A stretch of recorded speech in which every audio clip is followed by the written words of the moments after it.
하나님께서 인간에게 주신 기본적인 심리 기제 가운데 하나가 바로 보상 욕구입니다. 이러한 욕구는 인간이 행동을 하게 만드는 그런 동기를 유발하고, 그리고 이제 자존감을 세우고 또 도덕적 판단에까지 이제 영향을 미치게 되는데요. 그렇기 때문에 우리가 이제 어떤 행동을 하면 그에 따른 결과나 보상을 이제 기대하게 됩니다. 그래서 자신의 행동에 대해서 뭐 아무런 결과도 없고 그런 아무런 보상도 없게 되면 그냥 무기력해지는 거죠. 그렇게 하고 싶어지지 않는 거죠. 예를 들어서 이제 취업을 하기 위해서 열심히 노력을 이제 하면서 여러 자격증을 따고 또 스펙을 이제 만들었는데도 불구하고 만약에 취업을 계속해서 뭐 실패를 한다면 어떻게 될까요, 여러분? 취업하기가 너무 힘들어가지고 뭐 대학생들이 졸업하면은 기본적으로 이력서 100장 정도를 쓴다고 그래요. 그렇죠? 예. 너무너무 경쟁이 치열하니까 그 웬만한 뭐 자격증은 다 가지고 있고 뭐 해외 연수 기본적으로 두 개 외국어 정도는 뭐 해야 되는 거고 뭐 그러다 보니까 뭐 특별한 어떤 그런 게 있지 않으면 취직하기가 힘들고, 그런데 나름대로 최선을 다했으니까 기대를 하는데 번번이 이제 취업이 안 되고 그럼 이제 낙심이 되지 않겠습니까? 그러면은 이제 마음의 문을 닫게 되고 이제 자포자기하게 되기도 하는데요. 근데 만약 그 사람이 취업에 성공을 한다면 그 직장에 대한 기대가 있겠죠. 어떤 기대가 있을까요, 여러분? 내가 열심히 일한 거에 대한 대가, 그 임금이 제대로 지불되는 것을 기대할 겁니다. 그리고 그것뿐만 아니라 그 내가 일한 것에 대한 가치를 인정을 받아서 이제 승진도 이제 기대하게 되겠죠. 승진을 하게 된다는 거는 내가 일을 잘했다는 인정을 받는 거고, 그러니까 이제 그런 것들을 당연히 이제 기대하게 될 것입니다. 그러니까 보상은 단순히 물질적인 것뿐만 아니라 자신이 한 일에 대한 의미와 그 가치에 대한 인정과 존중이 같이 포함되는 것이죠. 그런데 이제 이런 심리적 보상은 물질적 보상보다 훨씬 더 크고 깊은 만족감을 준다고 해요. 어떤 사람이 이제 실험을 했는데, 그러니까 평균 임금의 이제 2배를 줄 테니까 이 일을 좀 해주시오 해가지고 이제 일을 맡겼는데, 일이 뭐냐면 운동장을 파는 겁니다. 한쪽 운동장을 열심히 파는 거예요. 그러니까 2배를 주니까 얼씨군하고 오지 않았겠습니까? 왜 이 2배를 주지? 그러고 갔는데 열심히 팠어요. 근데 뭐 별로 어려운 것도 아니야. 운동장을 계속 파는 거예요, 그냥. 열심히 깊이 막 파가지고 열심히 많이 파놓으면 이제 인정을 받을 거라 생각하고 열심히 팠는데, 그리고 그 다음날 꼭 오세요. 내일도 똑같이 그렇게 드리겠습니다. 그리고 이제 내일 왔는데 보니까 일이 뭐냐니까 그걸 다시 메꾸는 거예요. 고스란히 똑같이. 그래가지고 또 열심히 메꿉니다. 똑같이 해놓은 거예요. 내일 꼭 나오세요. 나가니까 뭘 또 시킵니까? 또 파세요. 똑같이 파세요. 전번에 좀 덜 팠나? 더 열심히 파는 거죠. 막 팠는데, 그리고 이제 2배를 받고, 그 다음날 꼭 나오세요. 그 다음날 하니까 또 뭐죠?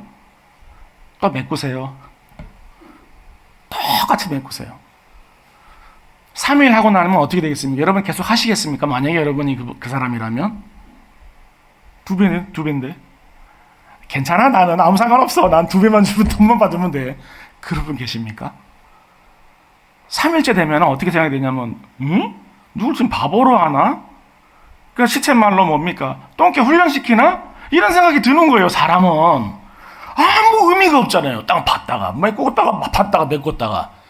자기가 하는 일에 대한 가치를 찾지를 못해, 의미를 찾지를 못하는 거예요. 그러면 돈을 아무리 많이 받아도 안 한다는 겁니다, 그거를. 무시를 당한다는 듯한 느낌을 받는 거죠.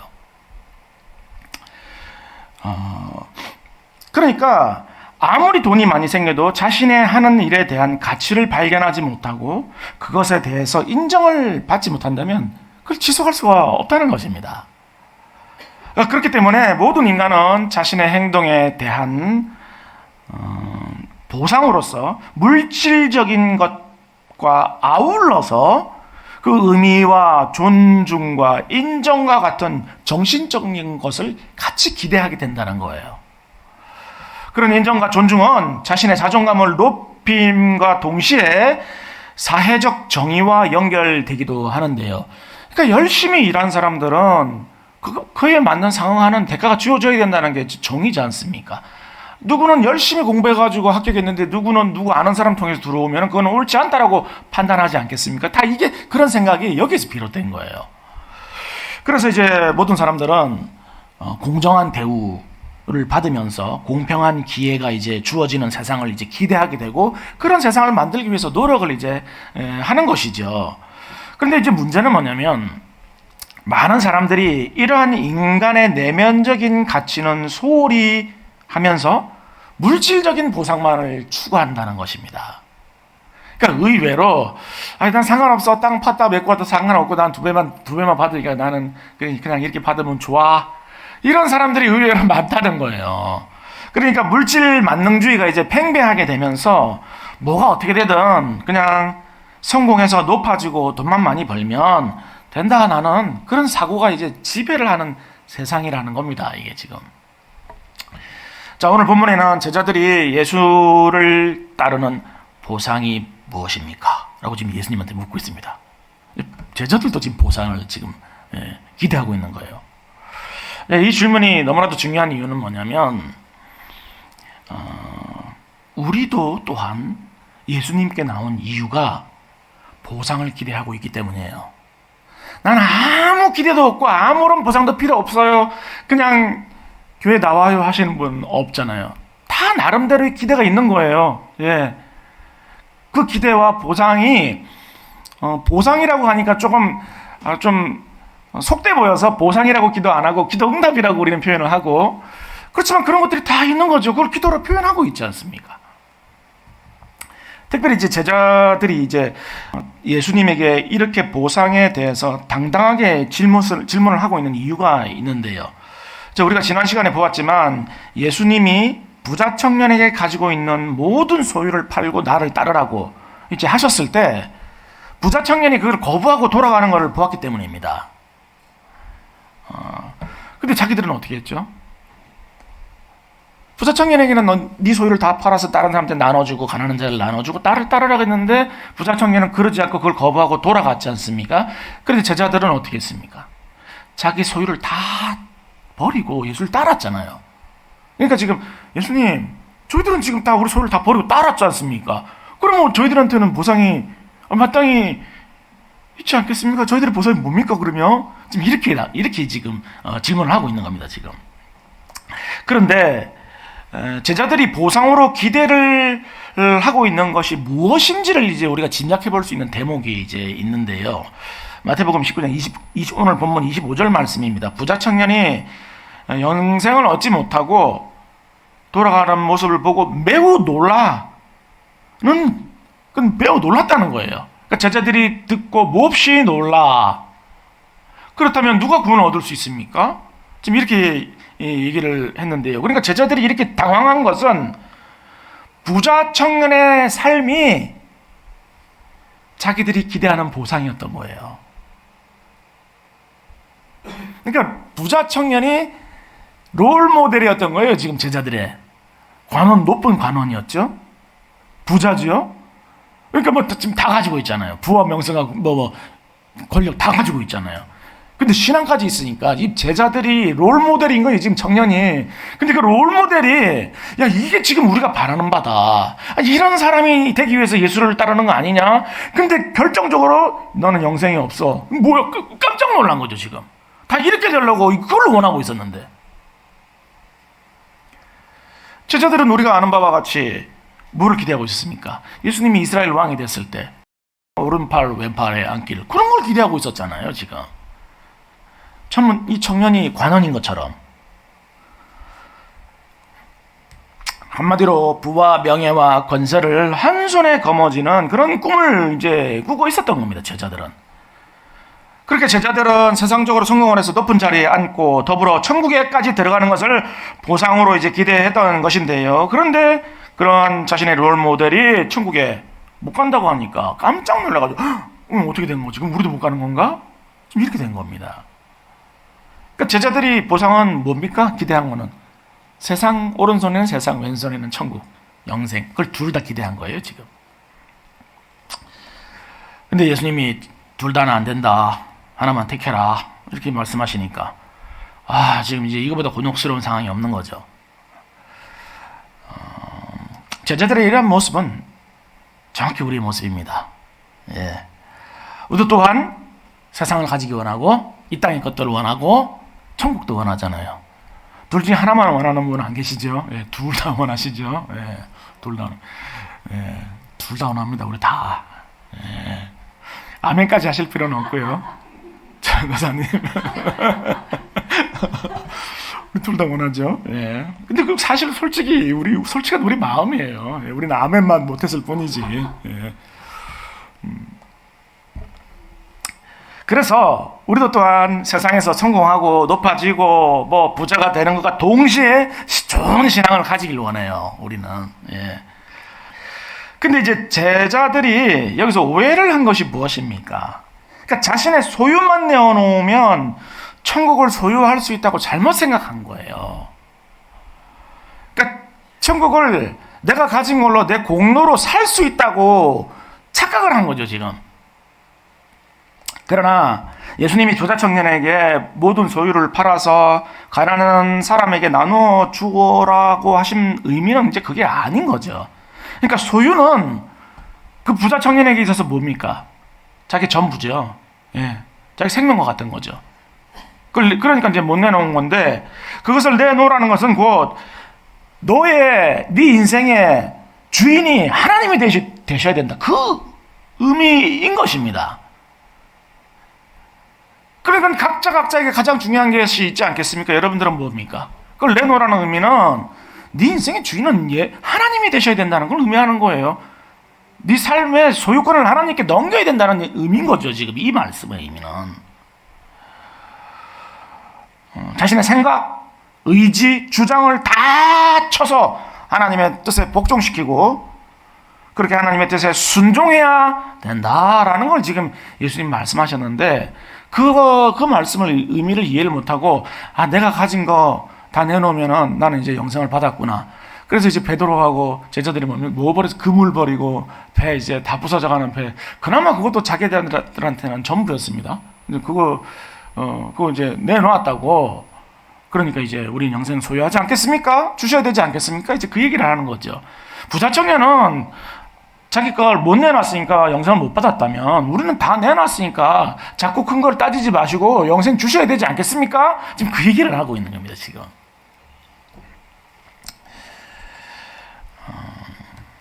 그런 제자들에게 예수님이 주실 보상이 무엇인지를 이제 분명하게 말씀을 하시는데요. 인자가 자기 영광의 보좌에 앉을 때 나를 따르는 너희도 12보좌에 앉아 심판하리라. 또 내 이름을 위하여 집이나 형제나 자매나 부모나 내 자식이나 전토를 벌인 자마다 여러 배를 받고 또 영생을 상속하리라. 무엇입니까, 여러분? 예수님이 영광의 보좌에 앉으실 때 그 보상이 주어진다는 거예요. 그게 뭡니까? 이 땅의 것이 아니라는 거예요, 그 보상은. 그러니까 12보좌에 앉는 것과 동시에 영원한 생명이 주어진다는 거잖아요. 그렇죠? 그러니까 예수를 믿는 보상은 돈과 명예, 권력과 같은 물질적인 것이 아니라, 세상적인 것이 아니라 영적인 것이다 라고 지금 못을 딱 받고 계신 겁니다, 지금 예수님은. 우리가 먹고 입고 살면서 필요한 것들은 그냥 기본으로 주시는 거예요, 그냥. 그런데 그게 목적이 아니라는 거죠. 영원한 것을 주시기 위하여서, 그것이 이제 예수님의 보상이라는 거예요, 지금. 그럼 제자들과 마찬가지로 이 땅에 목적을 두고 살아가는 우리는 이 말씀의 의미가 뭔지를 모르니까 이제 실망을 합니다. 영적인 거야? 우리가 나이가 바라는 건 그건 아닌데. 나는 손에 이렇게 딱딱 쥐어주시는 거 좋은데. 우리는 실망을 금방 하게 되는 거예요. 근데 이거는 마치 이런 거 마찬가지입니다. 물고기 한 마리하고 낚싯대가 있으면 여러분 뭘 선택하시겠습니까? 둘 중에 하나만 선택할 수 있다면 물고기가 하나 있고 한 마리가 있고 낚싯대가 있어요. 이렇게 뭘 선택하시겠습니까? 그럼 뭐 질문할 것도 없는 거죠. 근데 우리는 말은 대답은 이렇게 해놓고는 실제 삶에서 물고기를 원하고 있는 거 계속. 물고기 왜 안 주냐는 거야. 당장 먹을 수 있는 물고기를. 대답은 정말 찰떡같이 잘합니다. 우리는. 정답은 기가 막히게 알아. 삶은 반대로 거꾸로 살아서 그렇지. 물고기 지금 이거 잡아먹으면 끝이잖아요. 없잖아요. 더 이상. 낚싯대를 당연히 낚싯대를 택해야죠. 낚싯대만 있으면 평생 뭐 낚싯대만 안 부러지면 평생 이걸로 물고기 잡아먹고 살 수 있는데. 그러니까 하나님은 낚싯대를 주시겠다는 거예요. 영원한 것을. 우리는 계속 물고기 내놓으라고 소리치고 있는 거고. 그러니까 물고기를 달라고 하는 이유가 뭡니까? 낚싯대가 뭔 줄 모르면 물고기를 달라고 할 수밖에 없어요. 이거 뭐지 이거? 이거 뭐지? 막대기 같은 거. 이거 무슨, 이거 먹을 수도 없고, 이거 뭐야, 이거. 그러면 물고기를 달라고밖에 할 수가 없어요. 우리가 영원한 것, 영원한 생명이 뭔 줄 모르니까 계속 그냥 손에 잡히는 걸 달라고 기도하고 있는 겁니다, 우리가.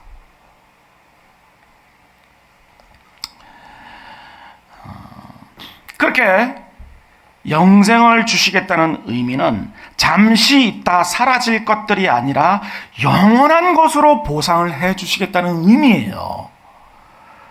그러니까 우리가 하나님을 따르기 위해서 하나님을 주인으로 모시고 세상을 포기하는 것에 대한 보상은 잠시 있다 사라질 이 땅의 것으로는 부족하다고 여겨주시는 겁니다.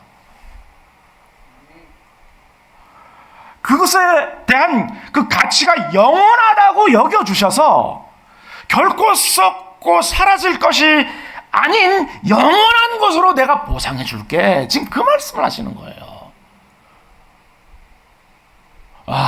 이 얼마나 우리가 지금 뭐 포기한다 해도 뭘 포기하고 내놓았습니까, 우리가? 그런데 그거를 우리가 포기한 그 작은 것들을 하나님께서는 영원한 것으로 여기셔서 이 땅의 것이 아니라 썩어서 없어질 것이 아니라 영원한 것들로 내가 보상해 주겠다.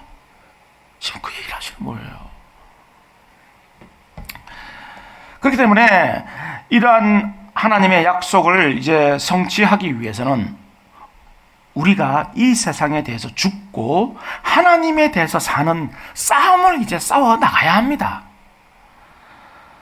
그 싸움이 바로 뭡니까, 여러분? 계명을 지키는 것인데요. 하나님의 말씀에 순종하는 것으로 이제 그것이 나타나게 되는 것이죠. 그렇다면 어떻게 하면 그 싸움에서 승리하고 하나님께서 약속하신 보상을 우리가 성취할 수 있을까요? 어떻게 하면?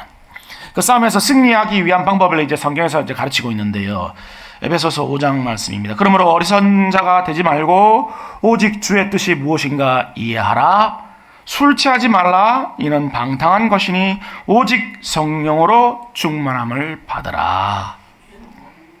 그러니까 하나님 말씀에 순종할 수 있기 위해서는 술 취하지 말고 성령의 충만함을 받아야 한다. 이렇게 이 말씀을 하시는 겁니다. 아주 유명한 구절이죠. 술 취하지 말랬지 언제 마시지 말랬냐. 거기에 항상 이제 단골로 인용되는 말씀이죠. 그러나 이 말씀은 그런 의미가 아닙니다. 여러분, 술이 취하면 어떻게 됩니까? 여러분들은 뭐 살아생전 술 한잔 안 드셔보셔서 그런 경건한 분들이라서 잘 모르시죠. 술 마시면 어떻게 되는지. 술이 취하면 정상적인 분별과 행동이 안 돼요. 몸 따로 생각 따로예요. 이게 그냥. 그래서 이제 어떻게 됩니까? 늘 그냥 후회할 일들만 만듭니다. 술이 취하면. 그래서 술 깨고 왜 그랬지? 늘 그러죠. 늘 왜 그랬지? 그냥 늘 후회할 일 만드는데, 그런데 이제 술을 마시는 동안에도 이제 취해 있지만 많이 마시면 어떻게 됩니까? 그 다음 날도 계속 이게 숙취 때문에 정상적인 생활이 안 되잖아요. 그러니까 뭡니까? 그 시간들이 그냥 흘러가 버리는 거예요. 아무것도 못 하고 휩쓸려 가 버리잖아요. 그 시간은 술이 취해 있는 시간은.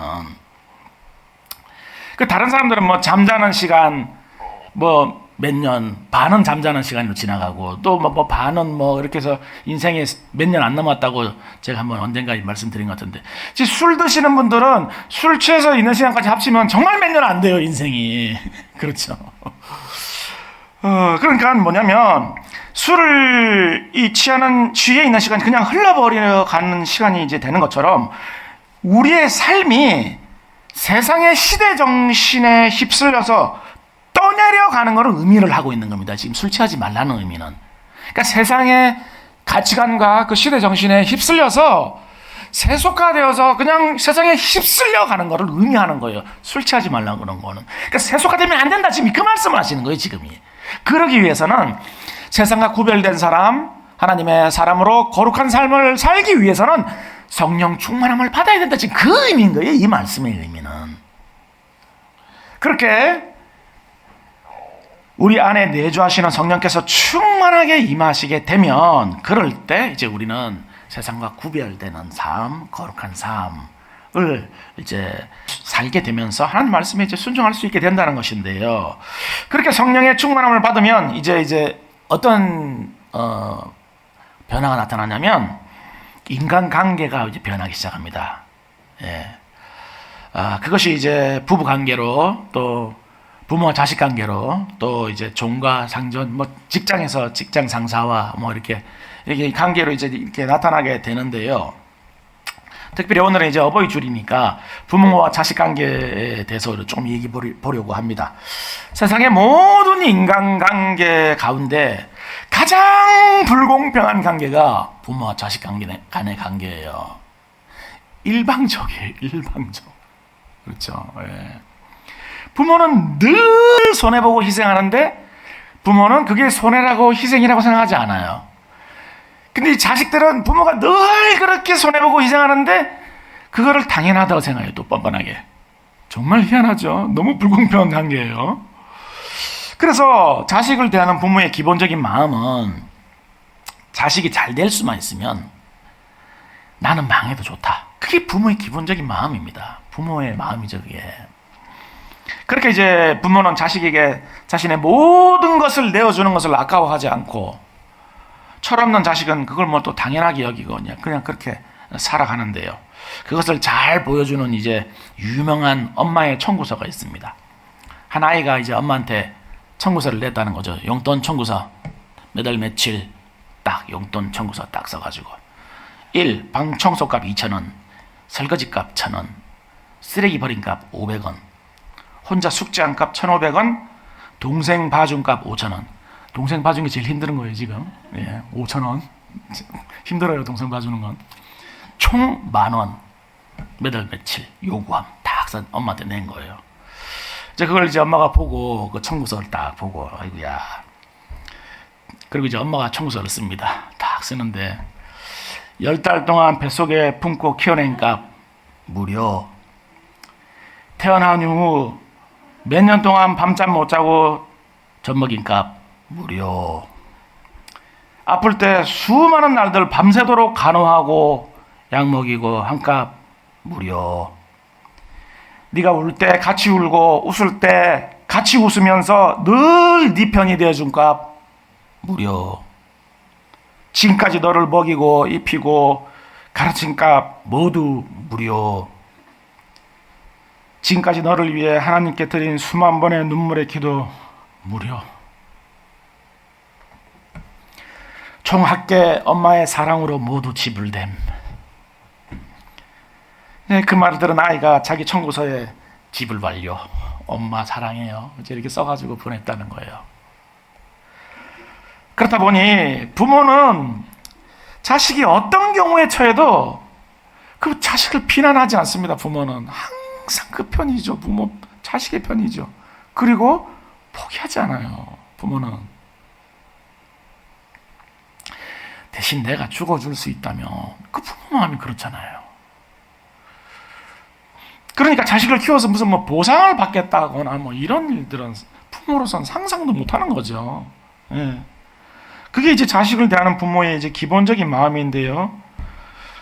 그런데 그런 부모의 마음을 깨달은 자식이 이제 어떻게 됩니까? 그거를 이제 깨닫는 날이 오잖아요. 언젠가는. 아무리 그냥 막대 같은 놈이라도 언젠가는 깨닫는 날이 오잖아요. 그러면 어떻게 되냐면 그 부모 마음을 헤아리게 되고 그 부모를 이제 기쁘시게 해드리려고 이제 마음이 생기죠. 손톱만큼 생기죠. 생긴다 해가지고 막 행동으로 옮겨지는 것도 아니지만 좀 생기잖아요. 좀.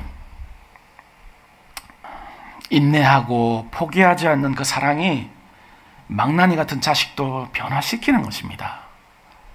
지난주에 이제 목사님이 이제 생신이셔가지고 저희 가족이 이제 모여가지고 식사를 했는데요. 그 자리에서 정말 상상할 수도 없는, 그리고 기대할 수도 없는 말을 우리 백상현 집사로부터 제가 들었습니다. 우리 백상현 집사가 뭐라 그러냐면은 형님이 변했다는 거예요. 여러분 오해하시면 안 됩니다. 예, 무슨 형님이 뭐 거룩해져가지고 무슨 뭐 대단한 훌륭한 사람이 그런 말이 아니라 망나니 같은 인간이 변해가지고 이제 좀 사람 흉내 낸다는 거예요. 예, 그 말인 거예요. 제가 잘 알죠. 그런 사람이었는데 그랬던 사람이 이제 가족들로부터 조금 변했다는 그런 인정을 받으니까 제 자신이 뭐 변하기도 좀 변한 모양이에요. 제가 사람이 변하는 게 죽은 사람 살아나는 것보다 더 기적이잖아요. 근데 그런 기적이 일어난 겁니다. 어떻게 그럴 수 있는 겁니까, 여러분? 전도사님이 오늘 아까 전에 찬양했는데 그런 자식, 그 못난 자식, 망나니 같은 자식 탓하지 않고 비난하지도 않고 끝까지 인내하면서 기다려주고 품어내고 기도했던 그 부모님의 그 눈물의 기도가 있었기 때문인 거죠. 너를 위해 하나님께 드린 수만 번의 피눈물의 기도물이요. 그렇게 끝까지 포기하지 않는 그 사랑만이 사람을 바꿔놓을 수 있는 겁니다. 바로 이것이 패역한 자식인 우리를 향한 하나님 아버지의 마음인 거예요. 그러니까 자신의 삶을 하나님께 올려드려서 하나님의 자신의 주인이 되신 사람은 바로 이렇게 다른 사람의 생명을 살리고 변화시키는 보석 같은 사람이 되는 선물을 받게 되는 거예요. 그게 보상이에요. 그보다 더한 인생이 어디 있습니까? 다른 생명들을 살려내고 그 생명들을 자라게 하고 변화시키는 그런 사람이야말로 가장 존귀한 존재인 거죠. 그런 사람이 되도록 하나님이 보상을 하시겠다는 겁니다. 그 보상이 주어지면 이제 성령의 열매가 풍성하게 맺어지는 이제 복된 인생이 되는 것인데요. 그렇습니다. 이런 것은 물질로 살 수 없죠. 어떻게 물질로 이런 사람이 될 수 있습니까? 그리고 권력이나 명예 같은 걸로 그런 사람이 될 수 있습니까? 오직 하나님께서 주인 되셔서 성령의 충만함을 입은 사람들만 받을 수 있는 보상이기 때문입니다. 하나님께서 이렇게 영원히 사라지지 않을 눈부시게 빛나고 아름다운 보석과 같은 사람이 되게 하시는 것, 그것을 우리에게 보상으로 주시겠다는 겁니다. 여러분들이 그런 사람이 되게 하시겠다는 거예요. 그렇습니다. 이것이야말로 하나님께서 기뻐하시는 가장 거룩한 경지로 그야말로 신의 성품에 참여하는 자가 되는 것입니다. 바로 이것이 하나님께서 하나님의 주인 된 사람에게 주시는 영원한 보상인데요. 그러므로 오늘 우리 다시 한번 우리 신앙을 한번 점검해 보아야 하겠습니다. 과연 여러분들은 무엇을 기대하고 하나님께 나오셨습니까? 세상을 기대하고 나오셨습니까? 아니면 영원한 것을 기대하고 나오셨습니까? 여러분들이 지금까지 이 세상의 것들로 보상을 받기 위해서 예수께 나왔다면 물고기 한 마리만을 기대하고 있는 것과 다를 바 없습니다. 그러나 만약 여러분들이 잠시 있다가 썩어져 사라질 이 땅의 것이 아니라 영원한 것을 기대하고 있다면 여러분들의 영혼을 다시 한번 이 질문 앞에 세워야 하는데요. 지금 여러분들의 주인은 누구인가 하는 것입니다. 왜입니까? 하나님께서는 오직 그분을 주인 삼은 사람들에게만 이러한 보상을 해주시기 때문입니다. 그러므로 지금 여러분들이 지금까지 포기할 수 없었던 것이 무엇인지를 다시 한번 돌아보아야 합니다. 부자 청년과 같이 여러분들의 재산입니까? 아니면 여러분들의 명예입니까? 여러분들의 권력입니까? 아니면 여러분들의 자녀입니까? 건강입니까? 지금 이 순간 하나님께서 그 모든 것들의 주인이 되시도록 올려드려야 하겠습니다. 우리 삶의 주인이 되실 수 있는 분은 오직 하나님 한 분이시기 때문이에요. 그것이야말로 자기를 부인하고 자기 십자가를 지고 가는 삶인 것입니다. 오직 그런 삶에만 성령께서 충만하게 역사하시고 영원한 것으로 열매를 맺게 하시는 것입니다. 그렇게 십자가를 지면서 포기한 여러분들의 모든 삶 가운데 있는 눈물들, 억울함들, 손해와 희생들을 하나님 다 기억하세요. 여러분들 눈물 한 방울까지 다 계수하고 계세요. 하나님 그러신 분이에요. 여러분들 자녀가 힘들어하고 아파하면 얼마나 가슴 아픕니까? 하나님 똑같으세요. 하나님 마음이 찢어지세요. 여러분들이 행복해하고 기뻐하면 하나님도 그렇게 기뻐하시는 거예요. 그리고 그 모든 것들을 결코 이 땅에 썩어질 것들이 아니라 영원한 것들로 보상해 주시겠다고 하는 그렇게 약속해 주신 건데요. 그렇기 때문에 오늘 본문에서 예수님은 먼저 된 자가 나중되고 나중된 자가 먼저 될 자가 많을 것이라고 그렇게 말씀하신 것입니다. 이 세상이 보기에는 성공해가지고 높아지고 많이 가진 사람들이 먼저 된 사람 같이 그렇게 보여도 그 사람들이 만약 하나님이 주인 되시길 거부한다면 그 사람은 나중에는 정말 나중된 자가 된다는 겁니다. 그러나 이 세상에서 높은 권세도 능력도 가진 것도 없어가지고 세상 사람들이 볼 때는 정말 별 가치 없어 보이는 사람이라도 하나님이 주인 되시기만 하면 나중에는 먼저 된 자가 되게 하시겠다는 거예요. 하나님께서 마지막 날 뒤로 돌아이 갓 외치시는 거예요. 그러면 꼴등이 1등 되는 거예요. 하나님은 그러신 분인 거예요. 하나님이 주인 되신 자녀들을 그렇게 하시는 거예요. 하나님은 그렇게 대우하시는 거예요.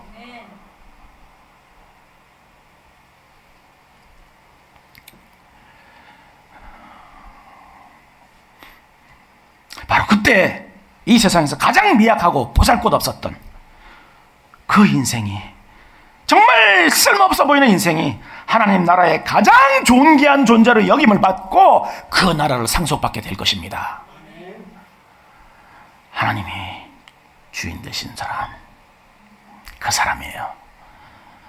이 모든 것을 우리에게 주시기 위해서 예수님이 하늘의 보좌를 버리셨고 자기 생명까지 내어주신 것입니다. 그렇게 우리가 예수 이름 때문에 잃어버린 것들, 손해보고 희생한 것들이 완전하게 보상되고 회복될 날이 반드시 올 것입니다.